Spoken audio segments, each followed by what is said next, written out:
Mary Wells, Diana Ross, Tammy Terrell, Martha Reeves. Those are some of the leading ladies of Motown during their prime. They all accumulated timeless records that holds true. But also during the 60s, there was another female vocalist from the label that never reached the heights of those mentioned, and that lady was Brenda Holloway. I always felt like she got lost to the shuffle. Part of it had to do with her being a California-based artist, but regardless, she's an artist who deserves her flowers. And today, we're going to do just that by going through her musical journey. So without further ado, this is the story of Brenda Holloway, Motown's forgotten princess. Before we begin, if you want to see music bios or more good videos like this, hit the subscribe button. Also, I've started a Patreon account. On here you get more copyrighted material and they'll be uploaded 48 hours prior to YouTube. If you want to support or visit, link is in the description. And without further ado, on to our feature presentation.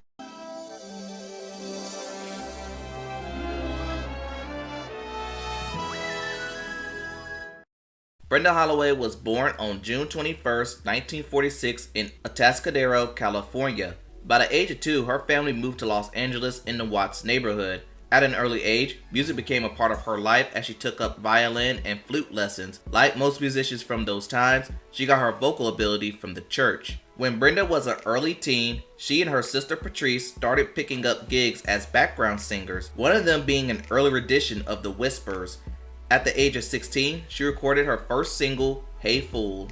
Hey fool, he keeps a hanging round his food. Hey fool.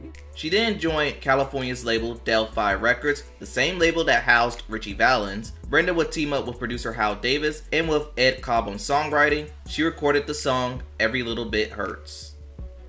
Every little bit hurts.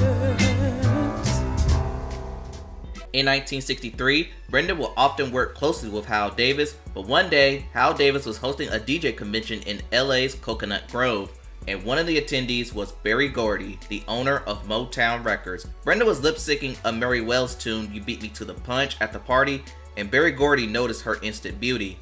Then she actually sang to Mr. Gordy, and he offered her a recording contract for Motown. However, he told her not to sign until she finished high school.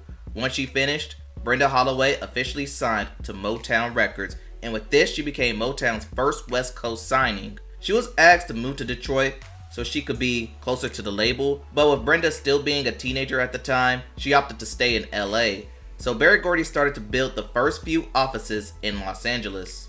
With the Motown machine now behind her, they wanted her to re-record her song Every Little Bit Hurts. She was against it but reluctantly opted to do it. The original Delphi version emphasized her raw vocals, while Motown wanted her to sound sexy, and they also had a budget which enhanced the production. In March 1964, Every Little Bit Hurts, the Motown version, was released nationwide. The song was a crossover success as it reached number 13 on the Hot 100. Every little bit hurts. Then she got an opportunity. Mary Wells was Motown's original featured leading lady, as she's been racking up hits between 1961 to 1964. But after her smash hit My God, Wells was having major label issues with Motown that led to her departure. This move forced Berry Gordy to name Brenda Holloway as the next leading lady.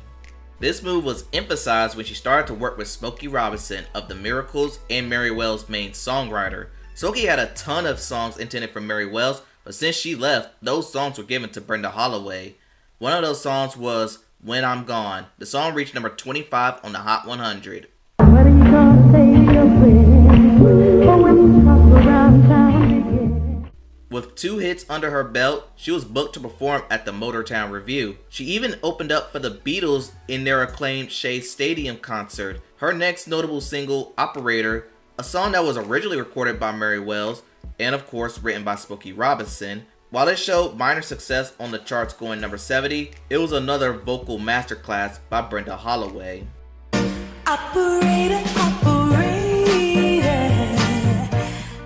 Then she started having problems with Motown and vice versa. Brenda felt like the label wasn't giving her the best material since she was an out-of-town artist. The best material for female acts were given to Martha and the Vandellas, and the staple acts, the Supremes. She had an album called Hurtin' and Crying, but that was scrapped by Motown, and that's where some of her resentment came from. Some inside sources from Motown said, to put it bluntly, she had a California ego. Like Marvin Gaye, she did not partake in Motown's grooming process. They said that Holloway was difficult to work with, and while other female acts wore long dresses, Brenda wore dresses too, but in the style of Tina Turner. Remember, Motown was a class act, and her wardrobe wasn't to label standards at the time.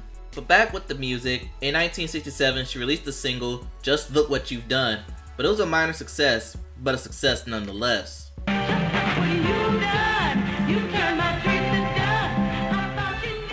Then she released You've Made Me So Very Happy. The song was written by her and her sister Patrice.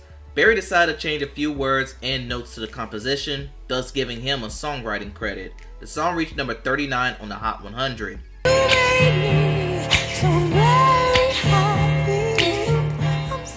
And it should be noted at the time, her and Patrice wrote a song for the Supremes, Ba Ba Ba, and that was featured on their Reflections album. But her issues with Motown persisted. During the late 60s, the Supremes started to do regular performances at Las Vegas, and they wanted Brenda to do the same, but it spooked her as Vegas had a different and somewhat dangerous lifestyle. And speaking of that, Brenda was starting to notice a shift in the lifestyle of the rich and famous, one where drugs, alcohol, violence was present, and she was growing fearful that she was going to fall into those elements. And adding on to her constant issues with Motown, Brenda Holloway left the label at 22, all but retired from the music industry.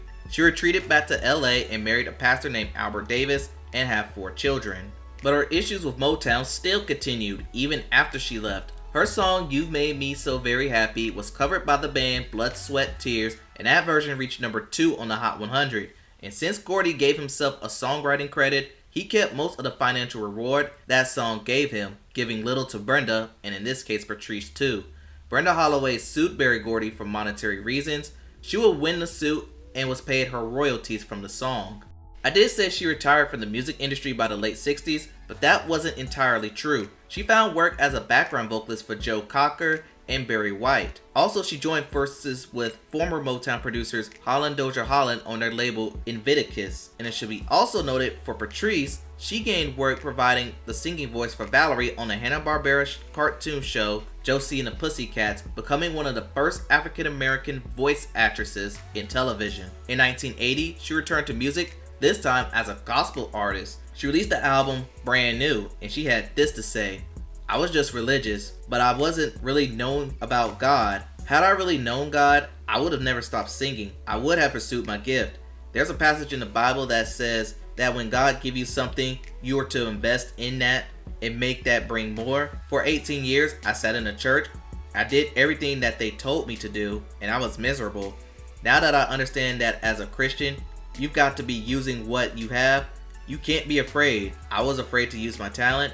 I was so afraid I was going to sin that I didn't do anything. During the 80s, when the industry was shifting from vinyls to compact discs, some of her early works was being rediscovered by new audiences in the UK. Thus, her popularity increased. She joined a UK label, Motor City Records, yet she never performed, but that changed in 1991. Her former label mate, Mary Wells, passed away from throat cancer, and that motivated her to return to the stage. She found more popularity with the Latino lowrider community. They too was fond of the older Motown sounds, and like Mary Wells, became popular with that audience. Her name was resurfaced in 2005 when her song Every Little Bit Hurts was covered by Alicia Keys on her Unplugged album. Brenda Holloway had one of the purest voices in Motown, yet she frequently got overshadowed by other Motown legends, so I recommend you check out her catalog. It's worth hearing. And that concludes Brenda Holloway, Motown's Forgotten Princess.